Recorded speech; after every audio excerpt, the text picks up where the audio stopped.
दोस्तों, अगर आप फ्लिपकार्ट पर ऑनलाइन सेल करते हो तो आपको फ्लिपकार्ट सेलर स्कोर के बारे में पता होना चाहिए। फ्लिपकार्ट सेलर स्कोर फ्लिपकार्ट पर किसी भी सेलर की परफॉर्मेंस को शो करता है। फ्लिपकार्ट पर किसी भी सेलर के सेलर स्कोर को देखकर हम ये बता सकते हैं कि वो सेलर फ्लिपकार्ट पर कितना अच्छा परफॉर्म कर रहा है।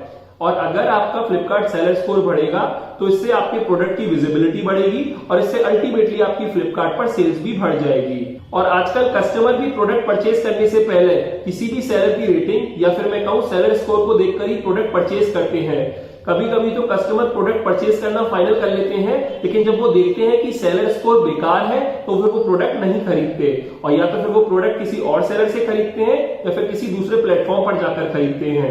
अब सवाल ये आता है कि फ्लिपकार्ट सेलर स्कोर को कैसे कैलकुलेट करता है। हम ये तो जानते हैं कि हम फ्लिपकार्ट पर सेलर स्कोर कहां जाकर चेक कर सकते हैं, लेकिन हमें ये नहीं पता होता कि फ्लिपकार्ट ने इसे कैसे कैलकुलेट किया है। और जब हमें यही नहीं पता होगा कि फ्लिपकार्ट ने सेलर स्कोर को कैसे कैलकुलेट किया है तो हम फ्लिपकार्ट पर सेलर स्कोर को कैसे इंप्रूव करेंगे। इसलिए एज अ फ्लिपकार्ट सेलर हमें पता होना चाहिए कि फ्लिपकार्ट सेलर स्कोर कैसे कैलकुलेट किया जाता है, ताकि जो पैरामीटर हमारा सेलर स्कोर में वीक है उसको हम इंप्रूव कर सके, जिससे कि हमारा सेलर स्कोर इंप्रूव हो जाए। इससे अल्टीमेटली हमारी सेल्स बढ़ जाएगी, क्योंकि सेलर स्कोर बढ़ने से प्रोडक्ट की विजिबिलिटी बढ़ जाती है। आज इस वीडियो में मैं इसी के बारे में डिस्कस करने वाला हूं, तो वीडियो को एंड तक जरूर देखिएगा। नमस्कार दोस्तों, मेरा नाम है हिमांशु। आप सबका स्वागत है मेरे यूट्यूब चैनल ई सेलिंग ज्ञान में। तो आइए वीडियो शुरू करते हैं। देखिए फ्रेंड्स, सबसे पहले तो आप ये समझ लीजिए कि फ्लिपकार्ट पर जो भी नया सेलर होता है फ्लिपकार्ट उसे सेलर स्कोर असाइन नहीं करता है। शुरुआत में अगर आप फ्लिपकार्ट पैनल पर जाकर चेक करोगे तो जो भी नए सेलर होता है उन सेलर के नेम के नीचे नॉट इनफ रेटिंग करके लिखा रहता है, क्योंकि शुरुआत में सेलर ने कोई भी प्रोडक्ट सेल नहीं किया होता है तो फ्लिपकार्ट उसे कोई भी स्कोर अलॉट नहीं कर सकता। लेकिन जैसे जैसे उस सेलर की फ्लिपकार्ट पर सेल आना शुरू होती है और उसके प्रोडक्ट सेल होना शुरू होते हैं, फ्लिपकार्ट उस सेलर को सेलर स्कोर अलॉट कर देता है। अब आइए समझ लेते हैं कि फ्लिपकार्ट सेलर स्कोर को कैसे कैलकुलेट करता है। देखिए, फ्लिपकार्ट सेलर स्कोर दो चीजों पर डिपेंड करता है।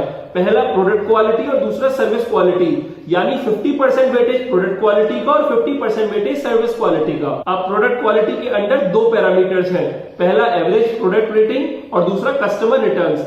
एवरेज प्रोडक्ट रेटिंग का वेटेज 30% है और कस्टमर रिटर्न का वेटेज 20% है, यानी 30% प्लस 20% इक्वल टू 50%, जो कि प्रोडक्ट क्वालिटी का वेटेज है। अब आइए पहले प्रोडक्ट क्वालिटी के दोनों पैरामीटर समझ लेते हैं। पहला एवरेज प्रोडक्ट रेटिंग। जब भी आपका प्रोडक्ट फ्लिपकार्ट पर सेल आउट होता है तो कस्टमर उसे रेटिंग और रिव्यू प्रोवाइड कर सकते हैं। एवरेज प्रोडक्ट रेटिंग इसी पर डिपेंड करता है, यानी जो सभी कस्टमर आपके जो सभी प्रोडक्ट पर रेटिंग और रिव्यू प्रोवाइड करते हैं उसका एक एवरेज फाइंड आउट करता है फ्लिपकार्ट, और उसी का 30% वेटेज आपके सेलर स्कोर में भी है। नेक्स्ट है कस्टमर रिटर्न। देखिए, ये तो आपको पता ही है कि रिटर्न दो टाइप के होते हैं, कस्टमर रिटर्न और कोरियर रिटर्न। कस्टमर रिटर्न में कस्टमर एक बार तो प्रोडक्ट ले लेता है, लेकिन फिर जब उसे वो पसंद नहीं आता तो वो उसे वापस कर देता है। अब इसके पीछे कुछ भी रीजन हो सकता है उसके वापस करने के पीछे। तो इस तरीके से अगर आपके कस्टमर रिटर्न ज्यादा है तो वो आपके सेलर स्कोर पर इंपैक्ट करेगा, क्योंकि इसका वेटेज 20% है। अब नेक्स्ट है सर्विस क्वालिटी। सर्विस क्वालिटी के अंदर तीन पैरामीटर हैं। पहला सेलर कैंसिलेशन जिसका वेटेज 18% है, दूसरा डिस्पैच ब्रीचेस जिसका वेटेज 7% है और तीसरा फास्ट फुलफिलमेंट जिसका वेटेज 25% है। सेलर कैंसिलेशन और डिस्पैच ब्रीच के बारे में तो आप जानते ही होंगे।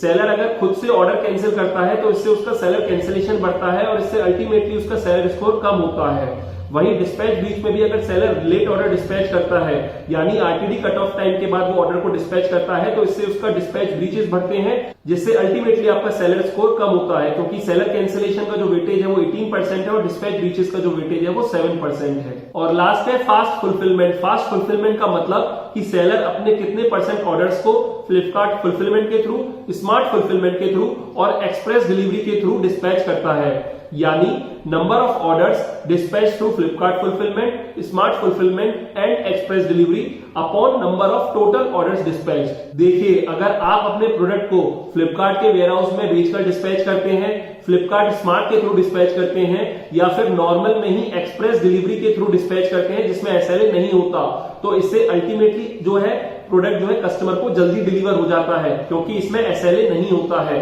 और इसी वजह से अगर आप इन 3 में से किसी भी एक तरीके से अपने ऑर्डर डिस्पैच करते हो और सभी ऑर्डर्स को इन 3 में से किसी एक तरीके से डिस्पैच करते हो, तो इससे आपका फास्ट फुलफिलमेंट जो है वो 100% होगा। और इसका क्योंकि वेटेज 25% है आपके सेलर स्कोर में, तो इससे काफी इंपैक्ट पड़ता है आपके सेलर स्कोर में। तो आप कोशिश कीजिए कि आप या तो फ्लिपकार्ट स्मार्ट फुलफिलमेंट के थ्रू, फ्लिपकार्ट फुलफिलमेंट के थ्रू, अगर आप नॉर्मल में है तो एक्सप्रेस डिलीवरी के थ्रू अपने ऑर्डर्स को डिस्पैच कीजिए। तो बस यही सब पैरामीटर्स हैं जिस पर फ्लिपकार्ट सेलर स्कोर डिपेंड करता है।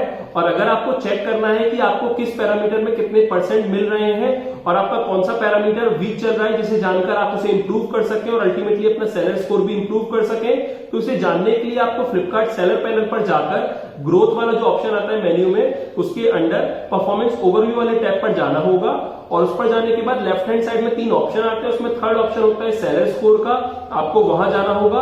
और जैसे ही आप सेलर स्कोर पर क्लिक करोगे आपके सामने स्क्रीन आ जाएगी जिसपे आपको सभी पैरामीटर्स दिख जाएंगे और आपको पता चल जाएगा कि आपको क्यों सेलर स्कोर आपको जितना भी मिला है वो किस वजह से मिला है और किस पैरामीटर में आपको कितने % पॉइंट्स मिले हैं। वहां पर आप देख सकते हो कि आपका प्रोडक्ट क्वालिटी का कितना टोटल स्कोर है आउट ऑफ 5 और सर्विस क्वालिटी का कितना टोटल स्कोर है आउट ऑफ 5, और उन दोनों का एवरेज ही आपका सेलर स्कोर होगा। तो फ्रेंड्स बस इस वीडियो में इतना ही। उम्मीद करता हूं कि आपको समझ में आ गया होगा कि सेलर स्कोर क्या है, इसे फ्लिपकार्ट कैसे कैलकुलेट करता है और आप इसे कैसे इंप्रूव कर सकते हो।